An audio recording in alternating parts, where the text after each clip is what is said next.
In past years, I've addressed the most pressing dietary issues of our time, like what's the healthiest variety of apple? Or what's the most nutritious nut? Or dried fruit? Or what's the best bean? What's the best berry? What's the best bowel movement? Right? We had fun. People got to vote. You know, some folk came away all huffy. You know, especially the New Yorkers back there. But this year, I thought I'd lighten it up and answer: what's the best way to prevent death? Every year, the CDC updates the latest leading causes of death in the United States. So let's start at the top and go down the list, see what's new in each category. Heart disease, number one, the 35-year follow-up of the Harvard Nurses' Health Study just published. Now, the most definitive long-term study on older women's health we have. Since the study started, thousands of participants died, but that allowed them to study the risk factors for mortality. Because heart disease was the leading cause of death, it comes as no surprise that dietary cholesterol intake, right, was a significant risk factor for dying. The second leading cause was smoking-related cancer deaths. But what's so neat about this study is that it's a competing risks analysis. Right? So it allowed them to compare different risks to one another. So consuming the amount of cholesterol found in just a single egg a day appears to cut a woman's life short as much as smoking 5 cigarettes a day for 15 years. The most protective behavior they found was fiber consumption.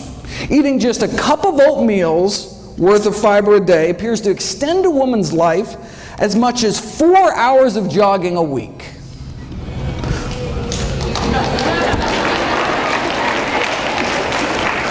Though you can do both.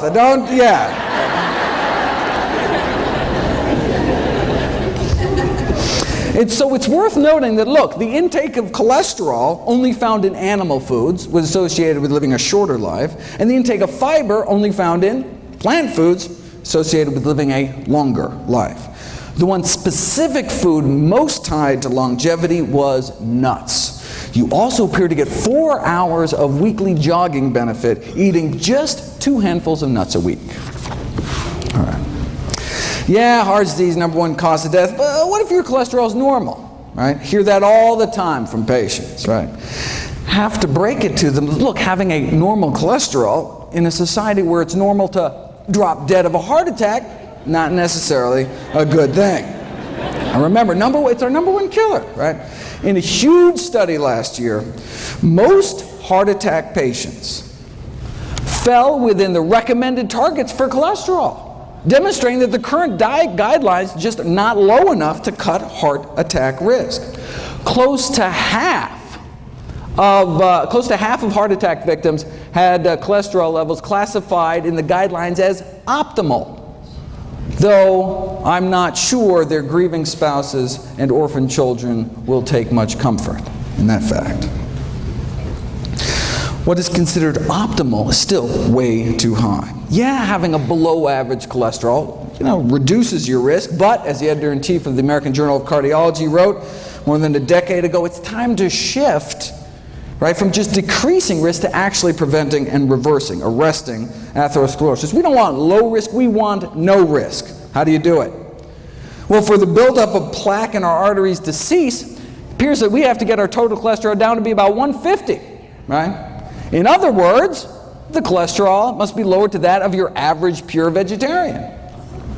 Now, but because relatively few people are willing to abide by the vegetarian lifestyle, drugs are required, to get down to similar levels, right? So it's our choice. Now notice though, even though the average vegan has a cholesterol of 150, it doesn't mean that all vegans have 150. That's why I do free cholesterol screenings here at Summerfest. Stop by my table, little drop of blood, just take a couple minutes. I'd be happy to do that for you. All right, so it's our choice, diet or drugs. why not just choose the drugs, right? Well, no, sir, that's a good question. Well, as the good doctor noted last night, the FDA just announced newly mandated safety labeling by law to cholesterol-lowering statin drugs, right? So this is Lipitor, Mevacor, Crestor, Zocor, Vytorin, that kind of thing. The FDA issued new side effect warning labels this year regarding the increased risks, brain-related risks, associated memory loss and confusion, an increase in blood sugar levels, as well as new onset diabetes. One prominent cardiologist described this kind of Faustian bargain: yes, fewer heart attacks, but more diabetes, right?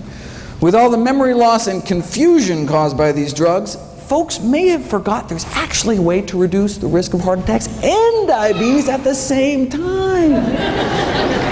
Called the plant-based diet. All right, now cholesterol is just half of the heart disease story. The other half is inflammation. Right? We've known for 15 years that a single meal high in animal fat, sausage and egg McMuffin was used in the original study, can paralyze our arteries, right? Cutting their ability to relax normally in half within hours of eating animal products. The whole lining of our vascular tree gets inflamed and stiffened, right? And just as that inflammation, so here's hours, right? 1, 2, 3, 4, 5, 6.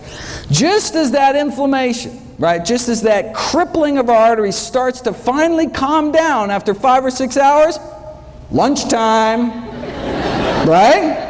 And then we may whack our arteries with another load of meat, eggs, or dairy, right? And so most people are in this chronic state of low-grade inflammation, increasing risk for these inflammation-related diseases like heart disease, cancer, diabetes, one meal at a time. Does the same thing to our lungs. Right? Again, within hours, inflammation in our airways. A single meal causing internal damage, not just years down the road, but literally right then and there, that day, within hours of it going into your mouth. And just this year, we finally figured out, we finally solved the mystery as to why. And it doesn't appear to be the animal fat itself. And it's apparently not the animal protein, which is what's implicated in the inflammation from arthritis. Right? So if it's not the animal fat and it's not the animal protein, what is it? The whole thing is a crazy cool detective story that I'll be putting in a series of videos next week, actually, July 4th, July 5th, July 6th. But I'll just cut to the chase, spoiler alert. After a meal of animal products, people suffer from endotoxemia. Their bloodstream becomes awash with bacterial toxins, known as endotoxins, that are present in the animal products. So, no wonder our body goes crazy. These dead meat bacteria toxins aren't destroyed by stomach acid, aren't destroyed by pancreatic enzymes, right? Aren't destroyed by cooking. They tried boiling meat for hours, still didn't work. So these bacterial toxins were found to be highly resistant to cooking and our body's best attempts at acid and enzyme digestion. Now, the animal fat actually does play a profound role in this whole process by ferrying the bacterial toxins present in the meat through the gut into our system. So the reason animal products trigger immediate inflammation appears to be because they're so loaded with bacteria that can trigger inflammation dead or alive, even if they're fully cooked. Right? And then saturated animal fat then boosts the absorption of these toxins into our bloodstream. So now that we know what's going on, what do we have to do? Well, from a 2012 follow-up, the most obvious solution to this metabolic endotoxemia, okay, well, we can reduce saturated fat intake, which in this country is mostly cheese and chicken, but the Western diet is not conducive to this mode of action, and it is difficult for patients to comply with this request. Right? So what? Let's not even tell them, right? I mean, this patronizing attitude in the medical profession of, oh, patients won't change their diet or stop smoking. I mean, even if it's going to kill them, so why bother, right? That attitude may be one of the real leading causes of death. But let's get back.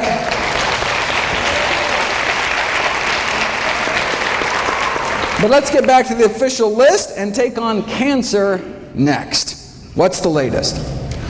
Well, we know from the largest forward-looking study on diet and cancer ever performed by humanity, the incidence of all cancers combined lower among vegetarians than meat eaters, especially some of the fastest growing tumors like lymphomas and leukemias. And for that, the worst meat was actually poultry, chicken, up to triple the rates for every 50 grams of poultry consumption.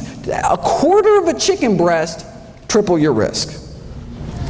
Normally, this whole presentation being the kind of quiz show format, but there was a scheduling mix-up. I was supposed to be the last speaker at night, and so I could go long and not interfere with the schedule, but anyway, won't happen again, and so next year back to the quiz show format, and apologize, I had to cut this short.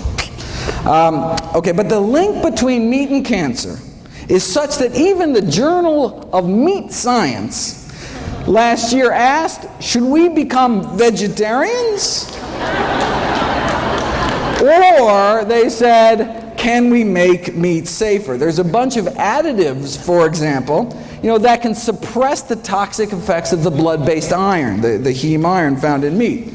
Now, the additives are still under study, but could provide an acceptable way to prevent colon cancer, right? Because avoiding meat, obviously, completely out of the question. I mean, that's...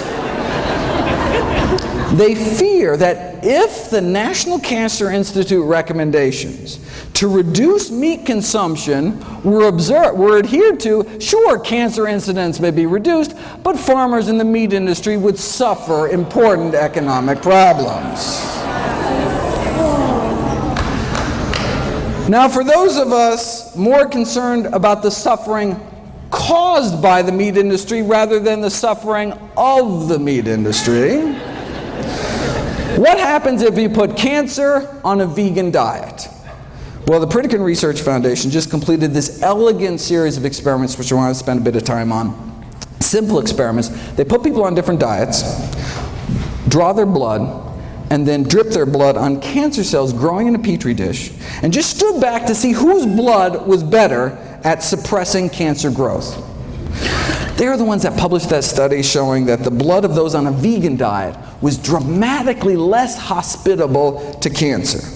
Now, even the blood of those on a standard American diet fights cancer. I mean, if it didn't, everybody'd be dead, right? It's just that the blood of those eating vegan fights about 8 times better.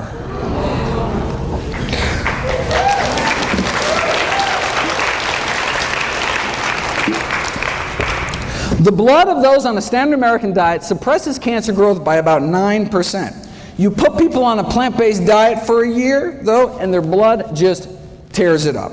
Right? The blood circulating through the bodies of vegans has nearly 8 times the stopping power when it comes to cancer cell growth. Now, this is for prostate cancer, most common cancer among men. For women, it's breast cancer. So the Pritikin researchers tried duplicating this study with women using breast cancer cells instead. Now, they didn't want to wait a whole year to get the results, so they figured they'd try to see what a plant-based diet could do in just 2 weeks against 3 different types of human breast cancer. This is the before, cancer growth rates powering away at 100%, and then this is after eating a plant-based diet for just 14 days. Now, slowing down cancer growth is great, but getting rid of them, getting rid of cancer cells is even better. This is before and after measuring cancer cell death, right? This is the before, and this is the after, pre and post plants. The same blood now coursing through these women's bodies gained the power to significantly slow down and stop breast cancer growth thanks to just 2 weeks of eating a plant-based diet. What kind of blood do we want in our body? What kind of immune system, right? Do we want blood that's just kind of roll over when new cancer cells pop up, right? Or do we want blood circulating to every nook and cranny within our bodies with the power to slow down and stop them. Now, this strengthening of cancer defenses was after 14 days of a plant-based diet and exercise. They were out walking 30 to 60 minutes a day. Right? Well, maybe the only reason their bodies became, so effective at suppressing cancer cell growth was because of the exercise. Maybe diet didn't have anything to do with it. So they put it to the test. This is measuring cancer cell clearance. And this is what we saw before, the effect of blood taken from those eating a plant-based diet, in this case for 14 years, along with mild exercise, just like walking every day, right? So, plant-based diets, walking, that's the kind of cancer cell clearance you get. Now, compare that to the cancer-stopping power of your average sedentary. You see this little burger, apple? Oh, sorry, I can't. All right. On the website, it's a little, okay, but okay. Okay, compared to the cancer-stopping power of your average sedentary meat eater, which is basically non-existent. Okay. But what about this middle group? Now, this middle group, instead of 14 years on a plant-based diet, they had 14 years of the standard American diet, but had daily strenuous hour-long exercise, like boot camp this morning. Seriously, calisthenics, right? They wanted to know, if you exercise hard enough and long enough, can you rival some strolling vegans? All right. Let's find out. And exercise worked, no question, right? But literally 5,000 hours in the gym, no match for a plant-based diet.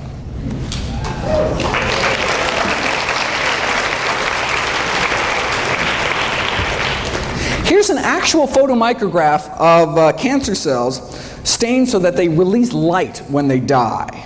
Right? As you can see in the control group, there are a few cancer cells dying, right?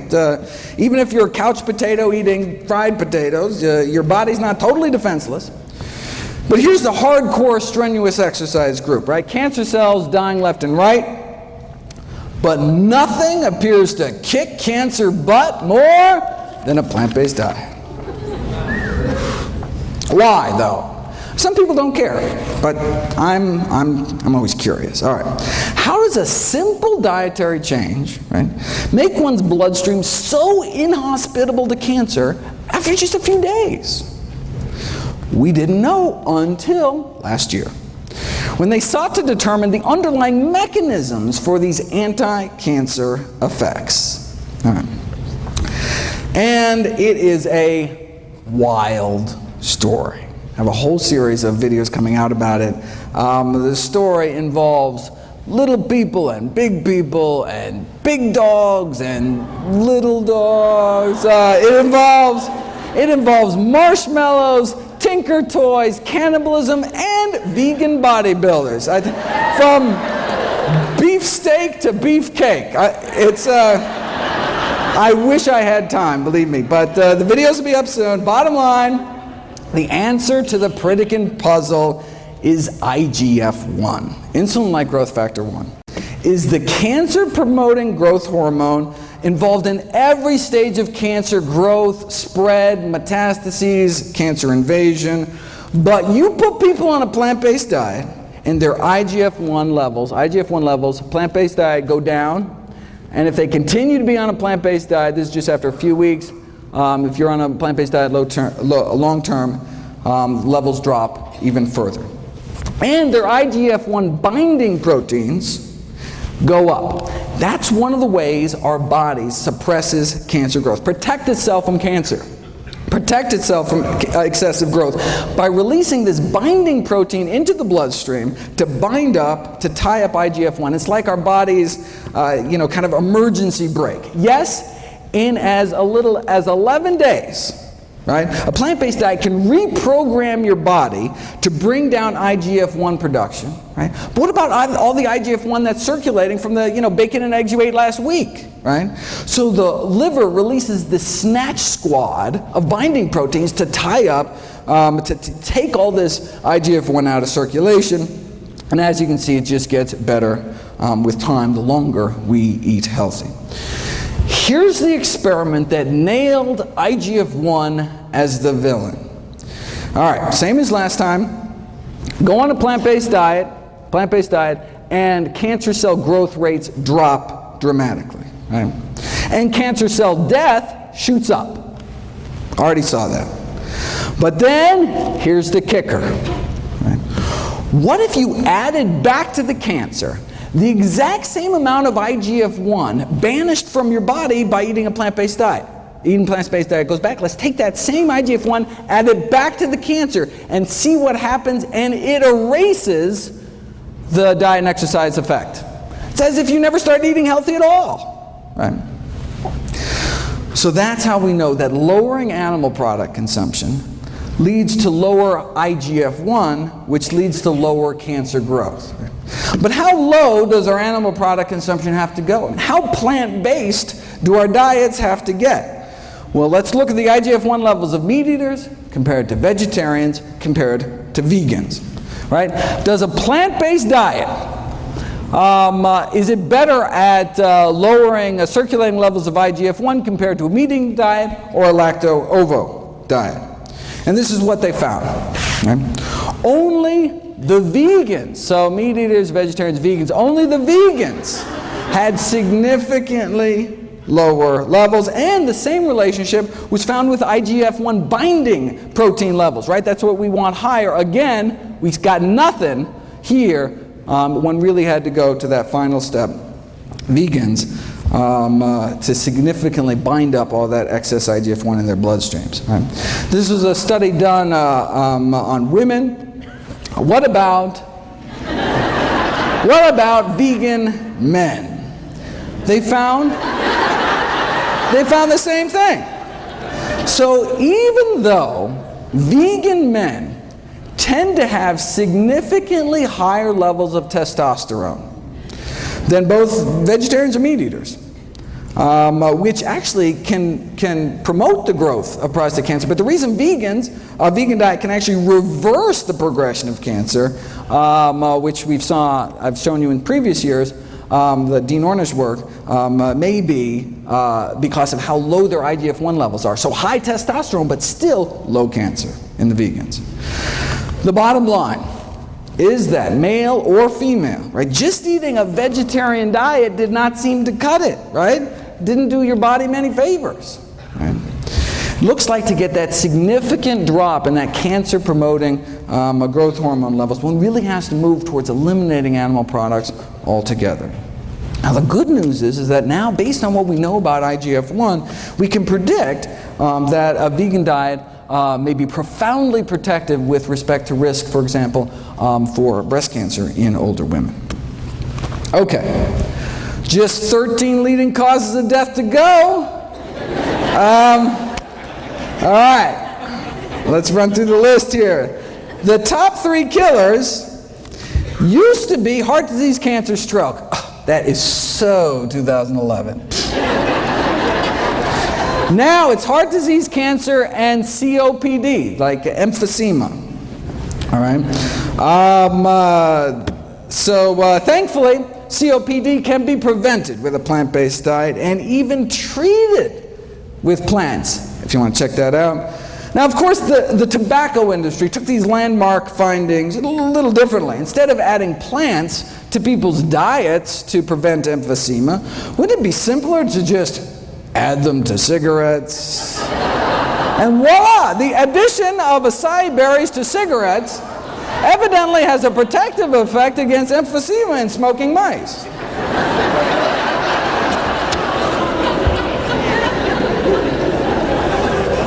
Next, they're going to start putting berries in meat, right? I couldn't make this up, people. Look at this. Adding fruit extracts to burgers, right? Now, this was not without its glitches. The blackberries literally dyed the burgers with this kind of distinct purplish color, though infusing lamb carcasses with kiwi fruit juice before rigor mortis set in does evidently lead to greater tenderness in the meat. And it is possible to improve the nutritional profile of frankfurters by adding ground up grape seeds, though there were complaints that the grape seed particles, right, were visible in the final product. And look, if there's one thing we know about hot dog eaters, it's that they're picky about what goes in their food. Right?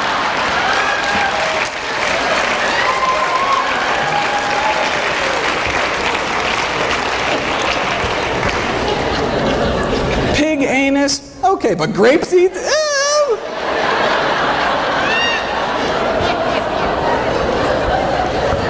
Preventing strokes. Number 4. Preventing strokes is all about eating potassium-rich foods. Potassium from the words potash. You take any plant, put it in a pot, reduce it to ash, and what you're left with is potassium. True story. But can anyone name me a plant food particularly high in potassium? Why is that like the one thing everyone knows about nutrition? Seriously. Like, did Chiquita have like this great PR firm or something? I bet you could walk into the Heart Attack Grill where they're eating food like this, right? Ask anyone, and they'd be like, I don't know, Dave, but I do know bananas got potassium, right? Right? All right. In reality, bananas don't even make the top 50 sources. Coming in at number 86, right behind fast food vanilla milkshakes. And then bananas. All right. And the top 5 sources are tomato and orange concentrates. And in terms of the whole food sources, it is greens, beans, and dates. In fact, if you look at the next leading cause of death, right, bananas could be downright dangerous.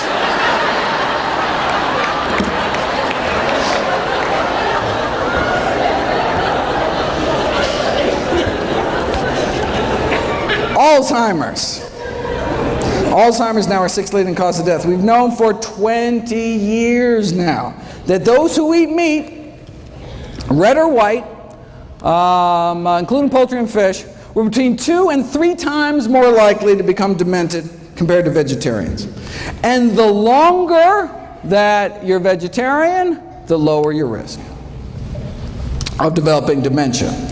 But the exciting new research is actually on treating Alzheimer's using these natural plant remedies, which actually beat out placebo and worked as well as the leading Alzheimer's drug.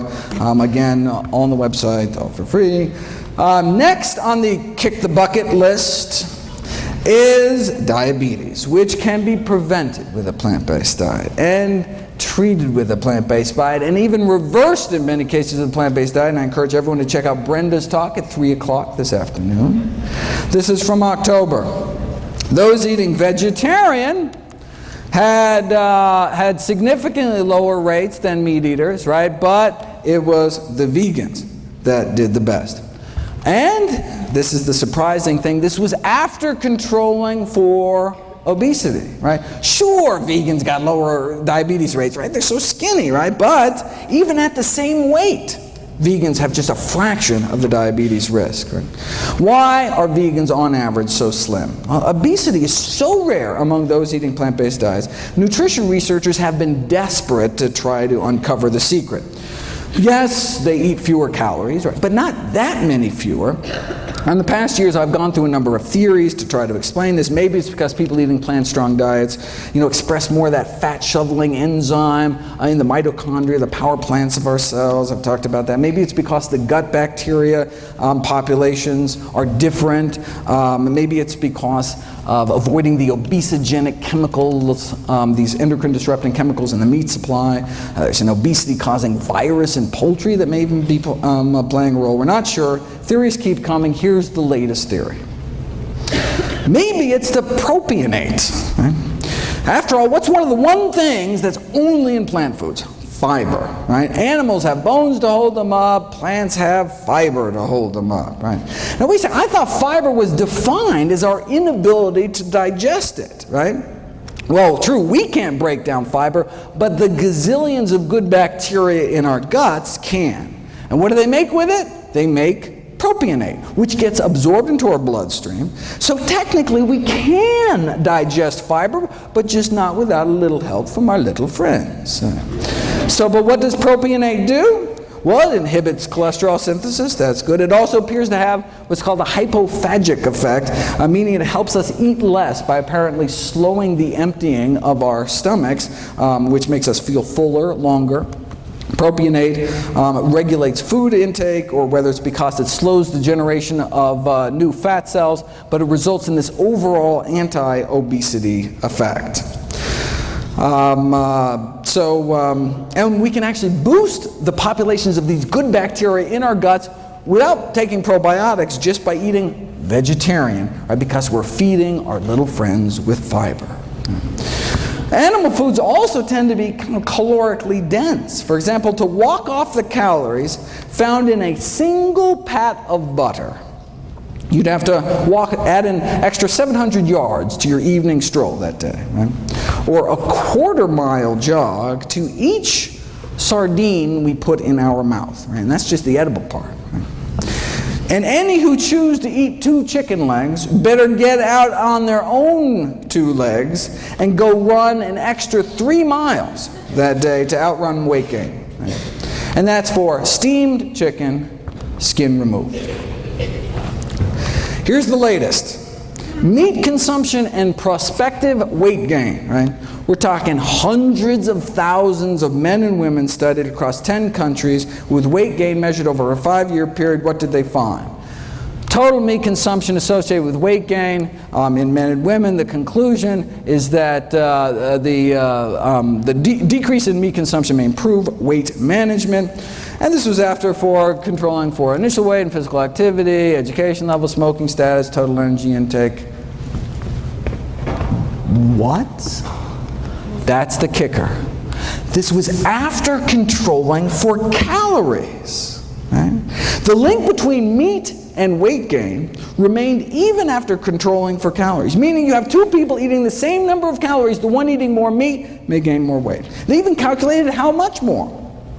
Intake of 250 grams of meat a day, which is nothing compared to what the U.S. Eats, will lead to an annual weight gain of 422 grams, higher than the weight gain experienced with the same calorie diet with lower meat content. Right? After 5 years, the weight gain would be about 5 pounds more. So same calories, yet 5 pounds heavier eating meat. And steak was nothing. The strongest relationship between annual weight gain was observed for poultry. Right? Let's say you start out at a normal weight, eat a hamburger every day. Right? Well, this is how much extra weight you'd gain in addition to the calories that are present. And if you ate the same number of calories instead of processed meat, like a ham sandwich with 3 slices of deli meat, you'd be up to here. And then half a chicken breast puts you up to here, again, above and beyond the calories. Right? In conclusion, our results indicate that meat intake positively associated with weight gain. This persisted after adjusting for energy intake, and therefore we're in favor of this public health recommendation to decrease meat consumption for health improvement. For more, make sure to check out the meat industry's take on this study, very interesting, as well as PCRM's wonderful work trying to put a vegan diet to work in a corporate setting. Kidney failure, 8th leading cause of death, can be prevented with a plant-based diet, can be treated with a plant-based diet. Why? Because our kidneys are highly vascular organs, right? That's why kidneys look so red inside. Right? Our 2 little kidneys filter through our entire bloodstream. And so, if the standard American diet is so toxic to blood vessels in our heart, brain, and pelvis, leading to heart attack, stroke, sexual dysfunction, what might it be doing to our kidneys? Long story short, Harvard researchers found 3 significant risk factors for declining kidney function, meaning you start to lose protein out of your urine. Your body's not supposed to be peeing out its protein. The 3 risk factors for declining kidney function were animal protein, animal fat, and cholesterol. Right? It's not protein, it's not fat. Animal protein, animal fat. No relationship found with plant protein and plant fat. Not only do vegans appear to have better kidney function, but dramatic improvements were found treating kidney failure patients with pure vegetarian diets after just 1 week. All right. Leading killer number 9 is people dying from respiratory infections. Check out my video, Kale and the Immune System, talking about the immunostimulatory effects of kale. Is there anything kale can't do? And if you look at my video, Boosting Immunity Through Diet, which is actually, if you can see this, June 28th, this is just the video of the day that went up on Wednesday. You can see that eating just a few extra fruits and vegetables can significantly improve one's immune response to pneumococcal pneumonia. Suicide is number 10. Now, last year at Summerfest, I talked about improving mood through diet. We know vegetarian diets have been associated with healthier mood states, but you don't know if it's cause and effect until you put it to the test. And that's what was done this year. You take regular meat eaters and you remove meat, fish, poultry, and eggs in this study from their diets. And you can see a significant improvement in mood scores after just 2 weeks. I mean, it can take drugs like Prozac, months to take effect. In fact, the way drugs like Prozac work is they boost the levels of the so-called happiness hormone serotonin. Did you know that there is serotonin in plants? I had no idea. I certainly didn't. But there's serotonin and dopamine and all sorts of human neurotransmitters in plants. So much so, there's been a call to start treating depression with high-content sources of serotonin. Like plantains, pineapples, bananas, kiwis, plums, and tomatoes. Right? And what's the side effects? You get a little seed stuck in your teeth or something? Right? Maybe that's why a high intake of fruits, vegetables, mushrooms, and soy associated with decreased prevalence of depression. Maybe that's why improved behavior in teenagers was significantly associated with higher intakes of leafy green vegetables and fresh fruit. For more, keep an eye out for my videos on the wrong way to boost serotonin, which is by these tryptophan supplements, a better way to raise serotonin to fight things like premenstrual depression, and then the best way, as reported in this double-blind, placebo-controlled crossover study on the successful use of butternut squash seeds in the treatment of social anxiety disorder, for example. Amazing. How might a plant-based diet prevent systemic infections?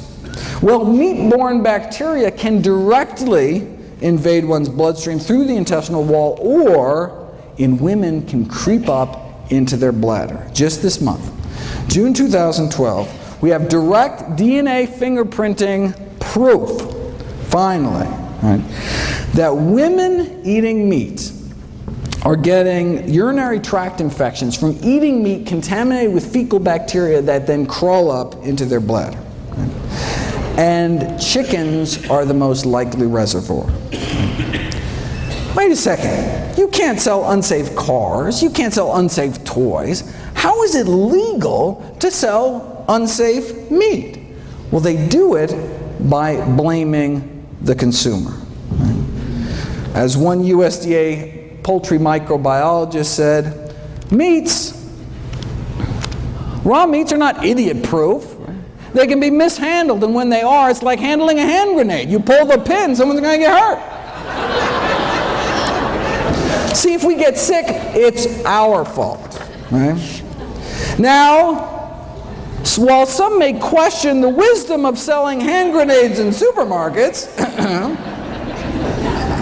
the USDA poultry expert disagrees. Says, I think the consumer has the most responsibility, but just refuses to accept it. Right?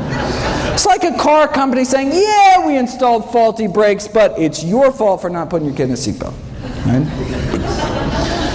A director at the Centers for Disease Control responded famously to this kind of blame the victim attitude from the meat industry. Is it reasonable, she asked, if a consumer undercooks a hamburger that their 3-year-old dies? Is that reasonable? Not to worry though, the meat industry's on it. All right, they just got FDA approval for a bacteria-eating virus to spray on the meat.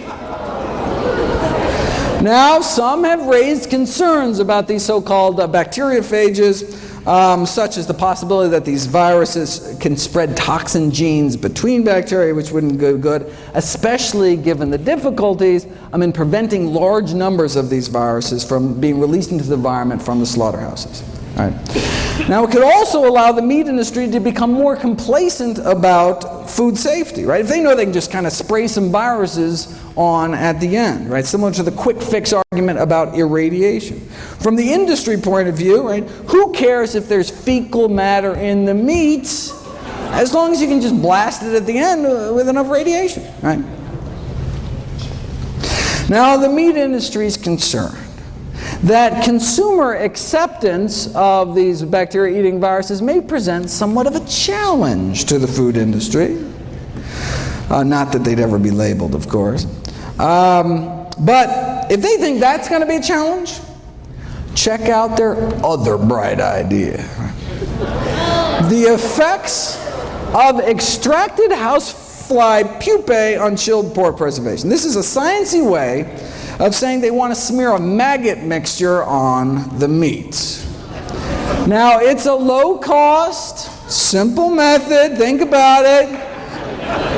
Maggots thrive on rotting meat, yet there have been no reports of maggots having any serious diseases.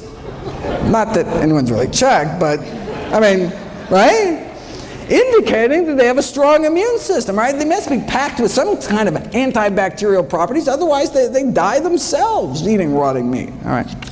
So, they took maggots that were 3 days old, washed them, dried them, kind of toweled them off, put them in a tissue blender, kind of a little Vitamix action there, and then voila, safer meat.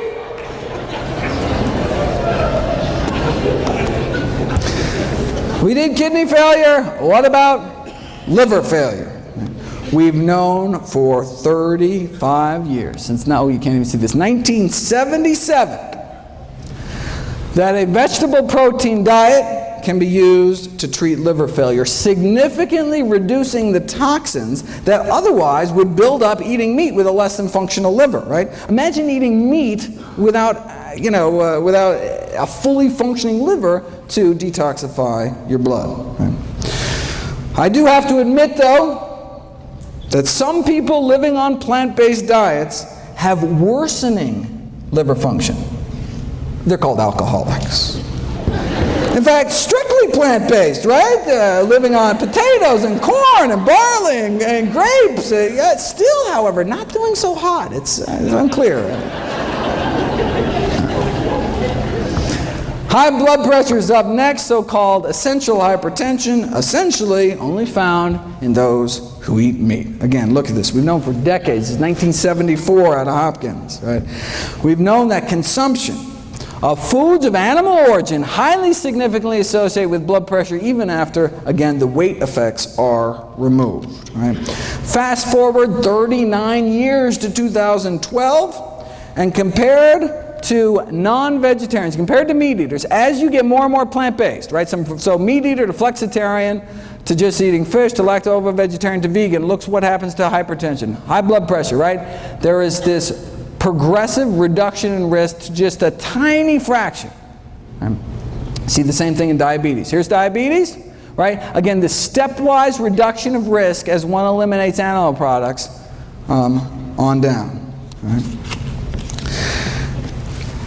And same thing with body mass index, right? As you can see, obesity rates get lower and lower. In fact, vegans are actually the only population, on average, that was not overweight. Even the vegetarians were overweight. All right. Diabetes, hypertension, leading causes of death. Is it going to take the medical profession another 39 years before we actually do something about it? How long does it take being vegan to bring blood pressures down? 12 days, right? McDougall took 500 meat eaters, put them on a vegan diet over a span of 11 days. Dropped their blood pressure 6%, about double that drop in those that were hypertensive to begin with. 14th leading killer, Parkinson's disease. Does a vegan diet reduce risk for Parkinson's disease? Good question. Well, we know that every single prospective study ever done on dairy products, milk consumption, and the risk of Parkinson's disease found increased risk of Parkinson's. Why? Well, one possibility is that dairy products in the United States are contaminated with neurotoxic chemicals. There's substantial evidence suggesting that exposure to pesticides may increase Parkinson's disease risk, and these autopsy studies have found that the levels of these pollutants and pesticides in the brains of elevated levels in the brains of Parkinson's disease patients, and some of these toxins are present at low levels in dairy products. And they're talking about toxins like tetrahydroisoquinoline, which is a Parkinsonism-related compound found particularly in cheese. Now, although the amounts of this neurotoxin, even in cheese, are not very high, the concern is that they may accumulate. These neurotoxins may accumulate in the brain over long periods of consumption. And finally, aspiration pneumonia, which is caused by swallowing problems due to Parkinson's or having a stroke or Alzheimer's, all of which we've already covered. All right, so where does that leave us? These are the top 15 causes of death, the top 15 reasons Americans die. And a plant-based diet can help prevent nearly all of them, can help treat more than half of them, and in some cases even reverse the progression of disease, including our top 3 killers. Now, there are drugs that can help too, right? You can take one drug to treat cholesterol every day for the rest of your life, another drug for blood sugars, a few more pills for your blood pressure. Right? The same diet, though, does it all, right? It's not like, one diet for this and then a different diet for this, right? One diet to rule them all. And what about drug side effects? Right? I'm not talking about a little rash or something. Prescription drugs kill more than 100,000 Americans every year. And I'm not talking about medication errors, not abuse, not overdose. We're talking, this is just deaths from side effects, so-called ADRs, adverse drug reactions to prescription drugs. Wait a second, 100,000 deaths a year? That means, let's go down the list. Whoa, that means that the 6th leading cause of death in the United States is doctors. The 6th leading cause of death is me. Thankfully, I can be prevented with a plant-based diet.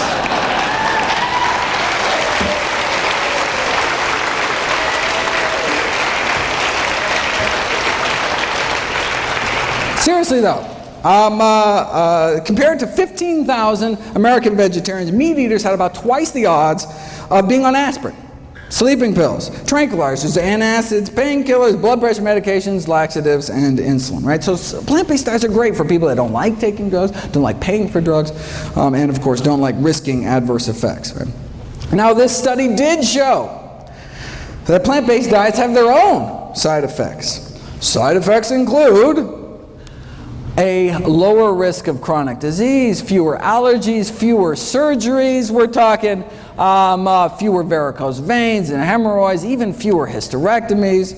And we're not talking just the big killers, right? Not just less heart disease, cancer. This is the longest study on vegetarians in human history. Not just less heart disease and stroke and high blood pressure and diabetes, but less diverticulosis, less, if you can read this, less diseases overall, right? That's the side effects of a plant-based diet, less disease overall. Here's the allergies thing. Again, longest running study on vegetarians in history. Women who eat meat compared to vegetarians appear to have a 30% greater risk of reporting chemical allergies, 24% asthma, more drug allergies, even more bee sting allergies, 15% more hay fever.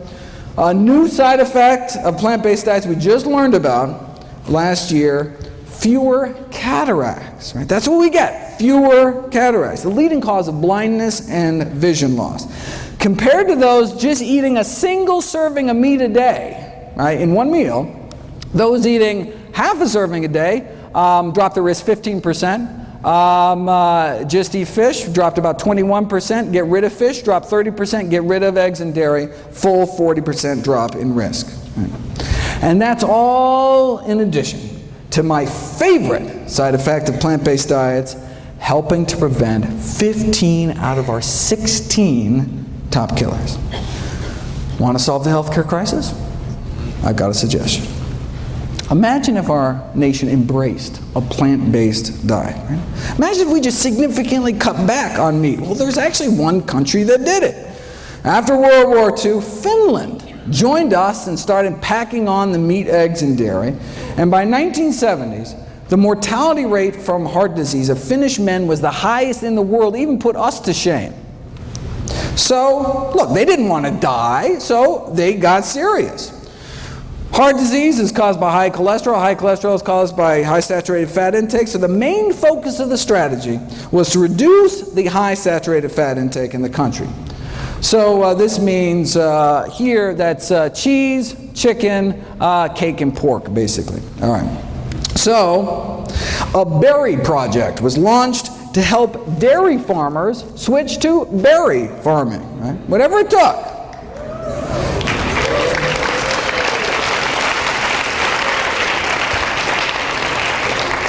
And indeed, many farmers did switch from dairies to berries. They pitted villages against each other in these friendly cholesterol-lowering competitions to see who could do the best. All right, so how'd they do? All right, look, on a population scale, even if mortality rates drop, 5%, I mean, that could save thousands of lives, right? But remarkably great changes took place. In 80% drop in cardiac mortality across the entire country. 80% drop in heart disease deaths. With such greatly reduced rates of cardiovascular and cancer mortality, the all-cause mortality was basically almost cut in half, leading to 7 more years. Men